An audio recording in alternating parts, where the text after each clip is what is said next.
Hi, everyone. Welcome. My name is Dr. Andrea Ryan, and welcome to the Low Tox Nourishment webinar. This is actually a re-recording of this webinar because we had a few technical difficulties on the first day that we did it on the Wednesday, and so we are re-recording it now, and I'm glad that you get it out. So if you are listening to it a second time, um, it's going to sound very different. If this is the first time, then don't even worry about it. All right, let's dive in. Just as a little bit of a note before we get started, all of my undergraduate work was done in nutrition, and nutrition has always been um, a deep passion of mine, understanding it, really bringing our kids up with a good understanding of good food and how to use it. It was a very fine line for me not to dive into or show my bias or show my my real understanding of nourishment and stick to this just to low tox versus giving my advice on what to eat and how to eat it and so on. I'll probably touch into a little bit of it, but just as a heads up, I will try to keep this to low tox. And when we come to actual nutrition, I'm going to be sharing that in a future course in the coming months, all about inflammation and metabolism. So we'll get into that later. Okay, so let's dive into low tox nourishment. Why is it so important? At the very core of everything we know when it comes to nutrition, it's that the foods we eat become building blocks for our health.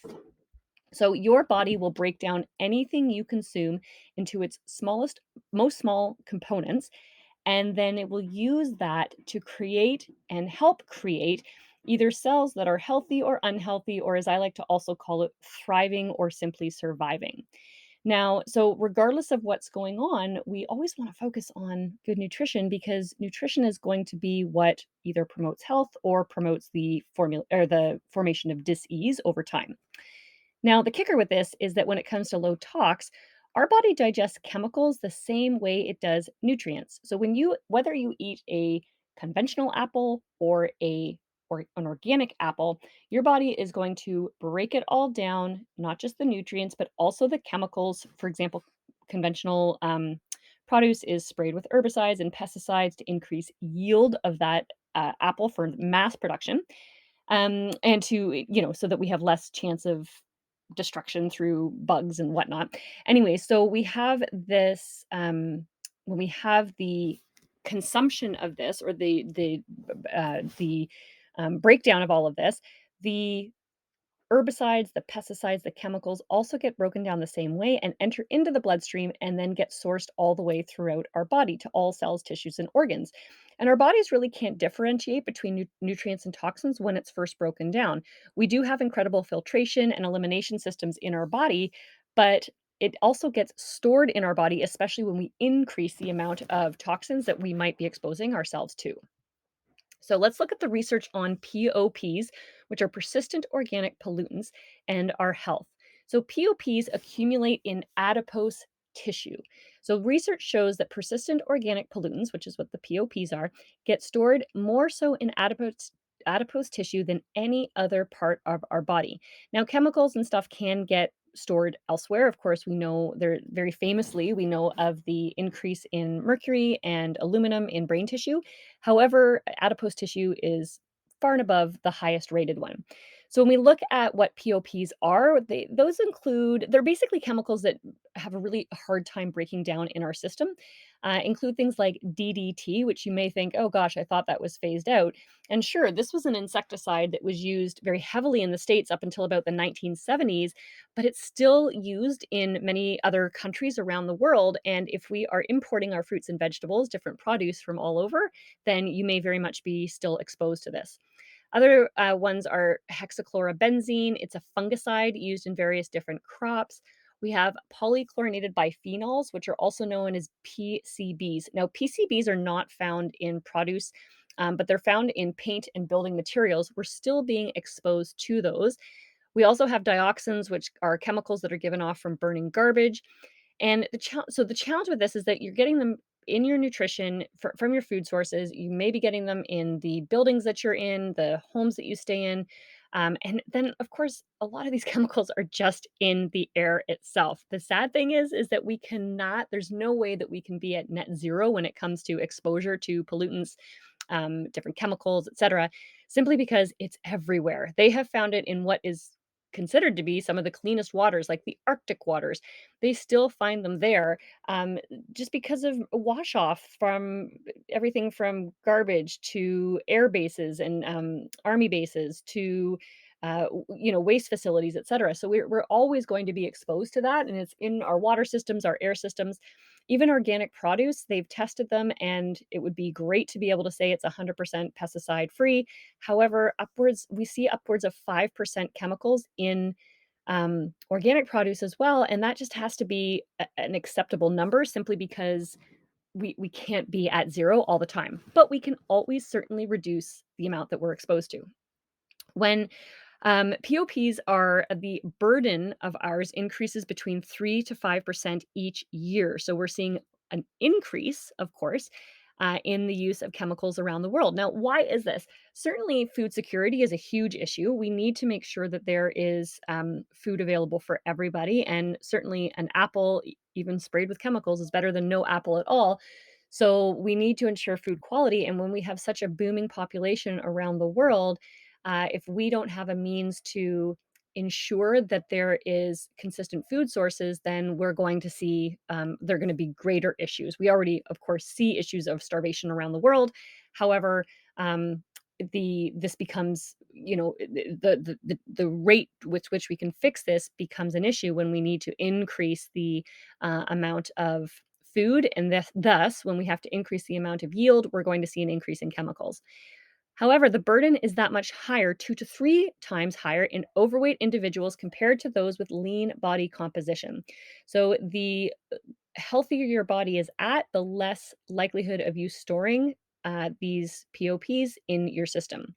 Now, they are linked to multiple health issues, specifically reproductive, developmental, behavioral, neurological, endocrine, immunologic. Adverse health effects are rampant with this. A lot of studies have shown with blood pressure, diabetes, high cholesterol, and even weight gain. So it's kind of this vicious cycle, right? Where we see, weight gain is linked to POPs, and of course, the higher our body fat, the higher percentage of chemicals are stored in it. So it is a bit of a vicious cycle.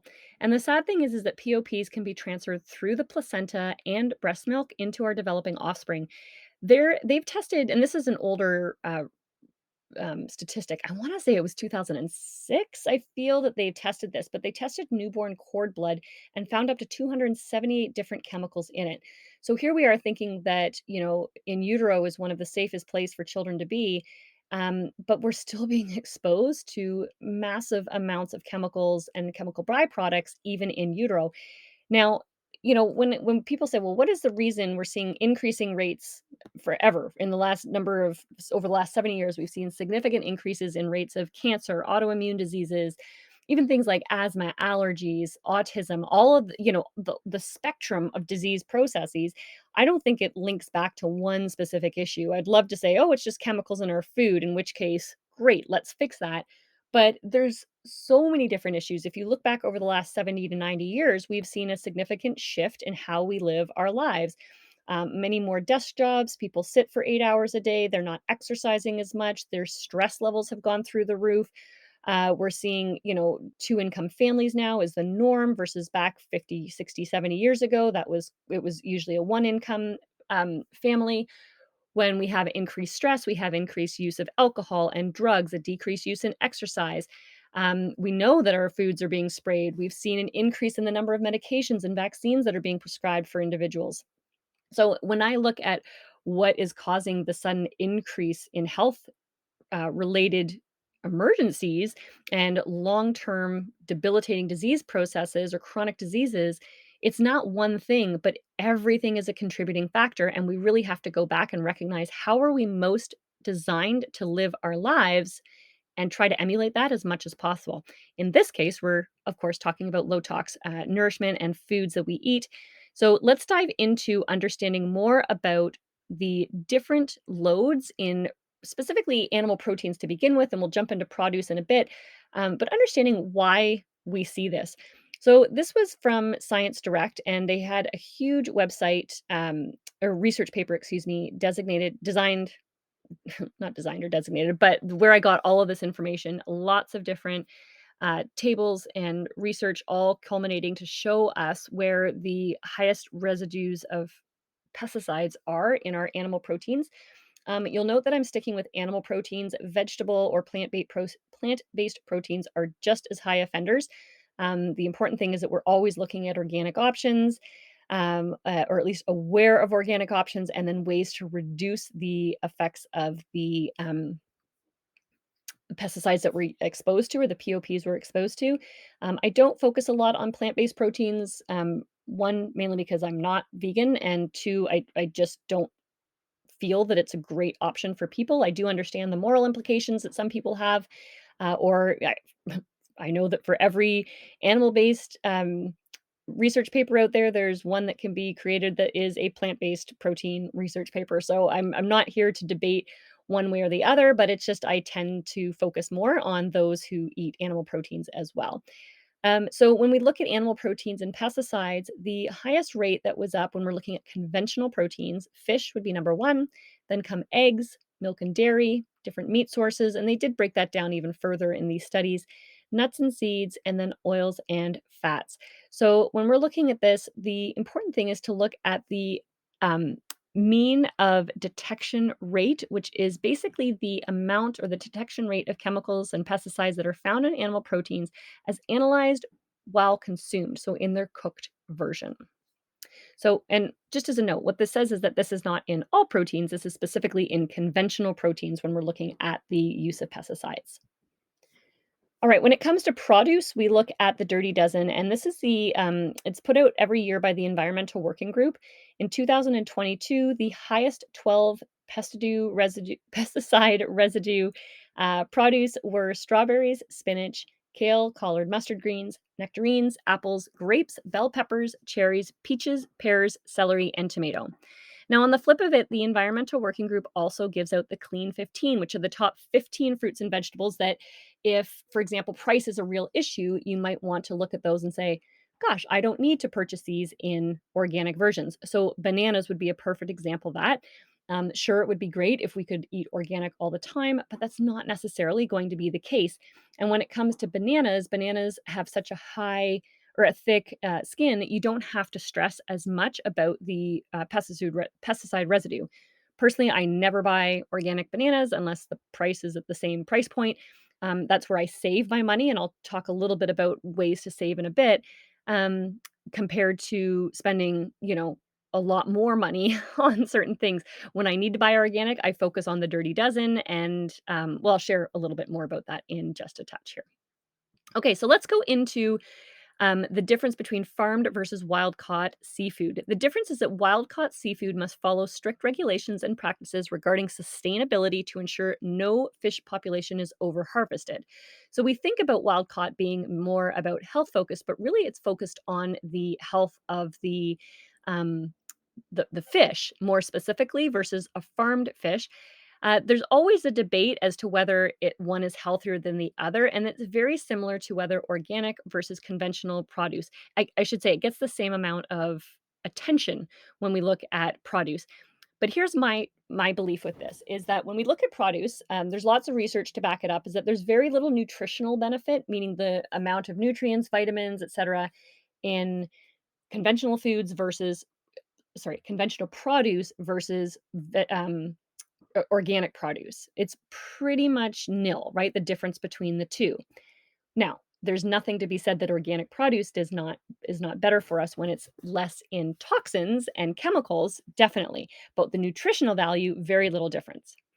However, when it comes to seafood, it is higher in nutrients. Wild caught seafood are higher in vitamins and nutrients for sure. They show an increase in vitamins and minerals, and we are not only helping ourselves in this way, but we're also helping support the environment by supporting sustainable harvesting and growing practices. So, the important thing here is to remember that when we are getting wild caught seafood, this is hands down not only nutritional benefit, but it's also better for the fish long term and for sustainable farming practices. All right, let's look at poultry. There are quality definitions when it comes to poultry. And this was a really good thing because marketing practices are really great at using different terms to excite you about or purchasing um, their product over, actual facts when it comes to the quality of the animal. So, cage free and free range are two topics we see thrown around a lot, but in reality, it's not that great. Cage free simply means that they live without a cage, but are still raised in buildings with very little space per bird. In fact, they get about 1 square foot of space per bird. They do not get any sunshine and they don't eat grass. They're fed a grain based diet. Free range also means not in cages, but they are allowed access to the outdoors. However, they're only offered about 1.5 to 2 feet per bird. Now, organic is based not on the living conditions of the bird, but more specifically on what the bird is fed. So, feed must be organic as deemed by government standards. But it has nothing to do with how much space they get. So, you can get an organic, free range, cage free, whatever bird, but it's still, I mean, yes, it's going to be better quality nutrients. However, the bird is not necessarily being treated ideally. The gold standard would be an organic pasture raised bird or eggs from organic pasture raised chicken or turkey if you're having turkey eggs. I don't really think I have turkey eggs ever, but anyways, they live outside all the time and eat a natural diet of grass, bugs, worms, and seed. So, based on this, we know that the nutritional value is going to be so much higher than if something is raised based on eating a grain based diet. Pasture raised eggs have 6 times the vitamin D, 7 times the beta carotene, and a significantly increased omega 3 load. They also have a decrease in cholesterol and fat. Regular movement creates a healthier bird with less use of antibiotics or medication, and it improves the pasture and soil by spreading the manure around naturally. So whether you're eating the whole bird or whether you're eating the egg, by far pasture raised and organic is going to be what you want to look for when it comes to low or high quality poultry. All right, let's look at beef now. So your two big options are going to be conventional and organic. Of course, we want to look for pasture raised as well, simply because they're going to be able to roam freely and enjoy versus being brought up in a building. Conventional cows are raised using farming practices best suited for large scale production of animal protein. Medications and antibiotics can be used if necessary to protect the health of the herd. So, if one cow gets sick, they will often inoculate or treat the whole herd in order to minimize any potential spread of disease. With organic cows, they are raised primarily on grass and foraging. So, better quality. Again, we're going to get much better quality. And we'll talk a little bit about different feeds in just a second here. But veterinarian medications and vaccines are reduced based on organic standards, and there can be no use of supplemental hormones. So you're not going to see an increase in the fat content of cows that are organic and certainly grass fed. But they're going to be a healthier cow, and a healthier cow means healthier meat, and a healthier meat means a healthier you. So, grass fed means that they are eating grass and forage materials throughout their entire lives. You also have grain fed, which is brought up on a mixture of corn, soybean, and other grains, excuse me, not proteins. So, you can often see two, either grass finished or grain finished. And usually that means that they have done the opposite. So if you see a grass finished, they have been grain fed their entire life and then switched to grass. But usually what we're seeing is grain finished. So they've been grain fed their entire life and switched to grass. They have been grass fed their entire life and switched to grain because when we have an increase in grain, it increases the fat content, increases the marbleization, which of course is going to impact the taste of the animal as you're eating it. So that's the difference between the two. You just want to be mindful of what you're looking at there. Okay, so when we look at low tox on a budget, let's look at some of the options that we have here. First of all, you want to eat local and in season. Make relationships with your local farmers. They want to have a great quality customer and a consistent customer. So they, of course, are willing to really discuss with you all the benefits that they offer. You might even be taking a tour of their farm. You might even be able to help out at their farm. Lots of different ways to do that. You can also go to farmers markets. They're probably not going to have as much time to answer all your questions there, especially if they're busy, but it's certainly that first option to chat with them and really get an idea of their different practices. And another option is to join a local CSA, which stands for Community Shared Agriculture. This is usually a flat weekly fee of somewhere between 30 to 45, maybe a little bit more now, $50 but you get a box of whatever your fresh and local in-season produce are. The benefit to this is that they are more affordable, and you don't necessarily get a choice of what you put in your CSA box. However, what I love about this is that it really opens up your ability to eat locally and understand the benefits of different fruits and vegetables that are local to you, and really kind of vary your diet in a way that you might not be exposed to. Okay.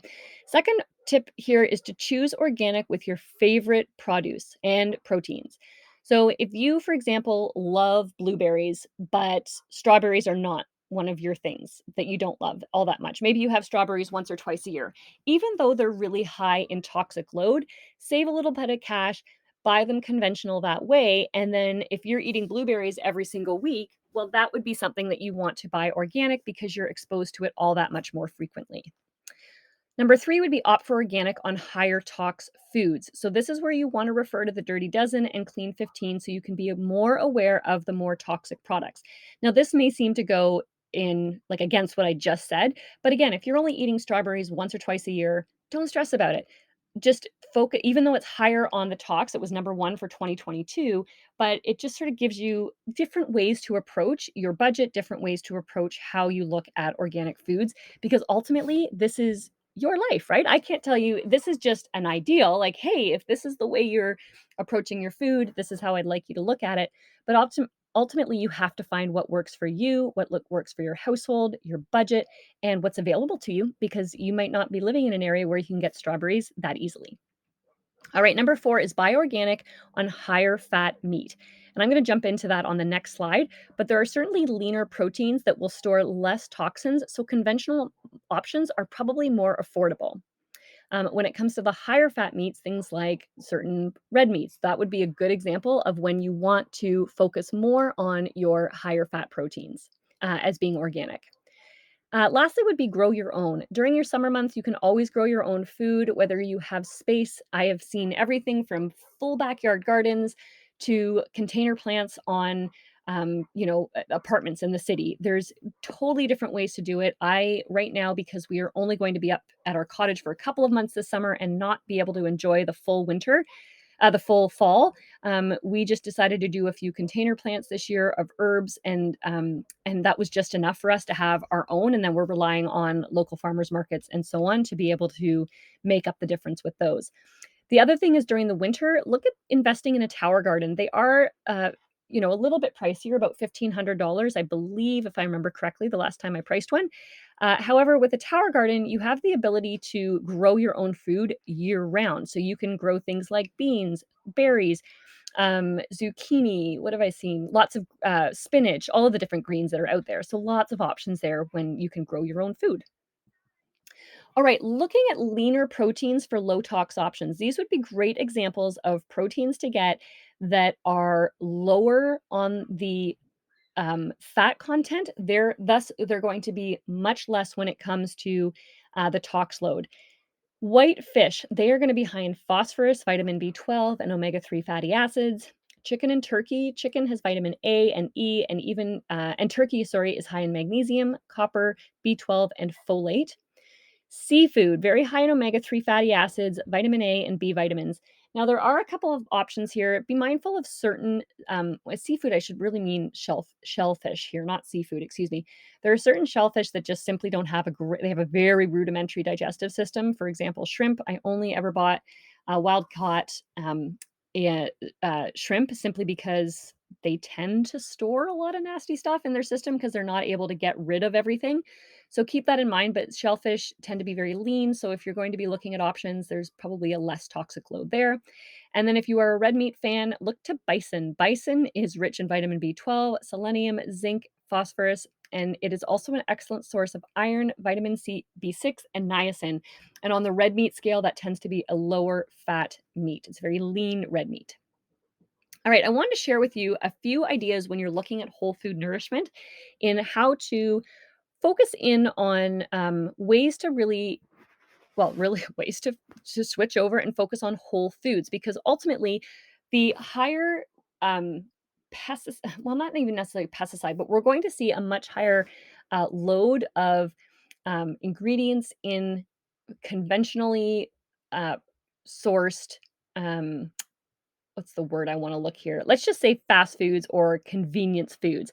So, for example, baking muffins from scratch using whole ingredients versus using a mix. A mix might be easier, hands down. We've used them in the past for sure. However, if you make them from scratch, you're much more likely to A, save money long term, but also have a much higher quality muffin at the end of it. So, just a few tips, and you can certainly dive into this at a much higher level. And I'll give you a couple of my favorite food bloggers in just a second here.